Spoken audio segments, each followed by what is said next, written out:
My name's Dave Burge. This is Justamere Farm in Lawrenceburg, Kentucky. I've bale grazed 2 years. I started in 2019 and 2020.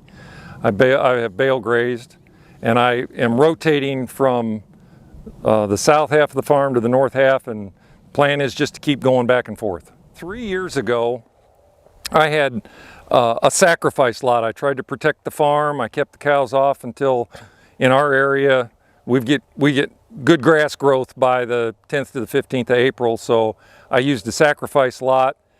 At the time, I didn't have a four-wheel drive tractor, and it was all I could do to keep from getting stuck. It was all rutted up. I had all kinds of work to do in the spring to fix it, and I was looking for a better way.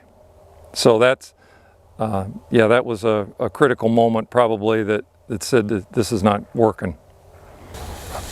Okay, so this is number 2 paddock. So when this was bale grazed, I grazed number 1 first, and I wanted them to have a little bit of a place to go back to, so that they weren't, all 26 of them weren't confined to 1 acre at a time.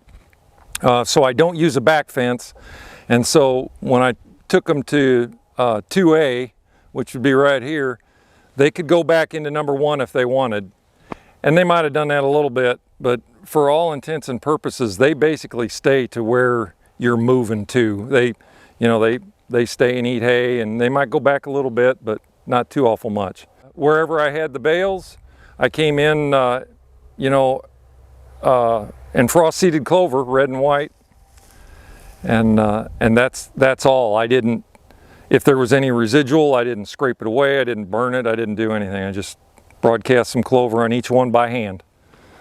Right around here we were grazing a bale, and probably, some of the clover in a kind of a circle where I had seeded, and then the fescue, I think it tends to come up right through where the bale was sitting, because the bale's been eaten down to almost nothing, and then the fescue comes up right through that. So you got a little band of clover around, then you got fescue in the middle, and probably a little bit of weeds where we had some damage, some compaction. When I saw that there was some damage, I was scared to death, but I just don't think it's sustained damage. I don't know how to explain it, but I don't think it's real compaction. There's a little bit, you've got the ring, and there's a little bit of mud, and then that's it.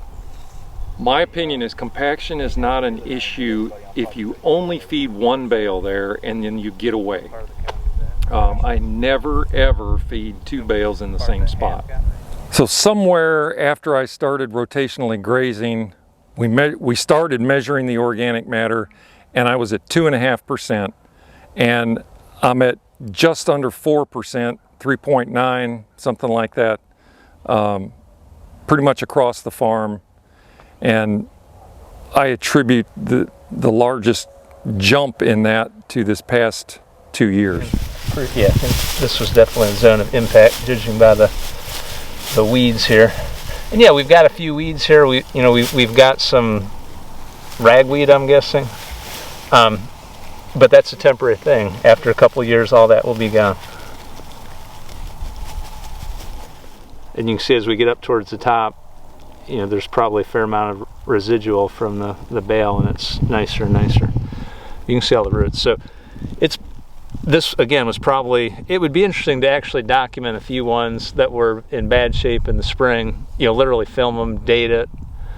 I want to get I think they're called penetrometers. They kind of tell the compaction, just so we can kind of measure it more formally, and then do it again this time of year, because my guess is I'm guessing 70% of the compaction is probably gone by this time of year that you had.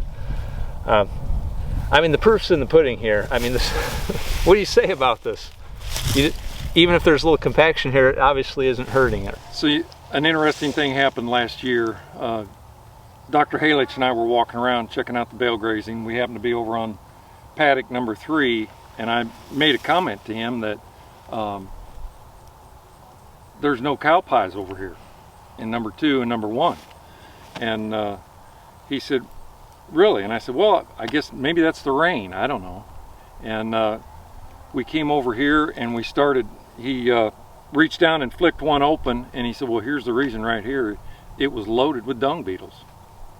And we went around, there were, I mean, there was nothing above ground level as far as cow pies in number 1 by that time. And so we started on number 1, grazed there 30 days, moved to number 2, grazed 30 days, moved to number 3, and we had just done that. So all these over here were already getting sucked down into the ground, and it was dung beetles. And I remember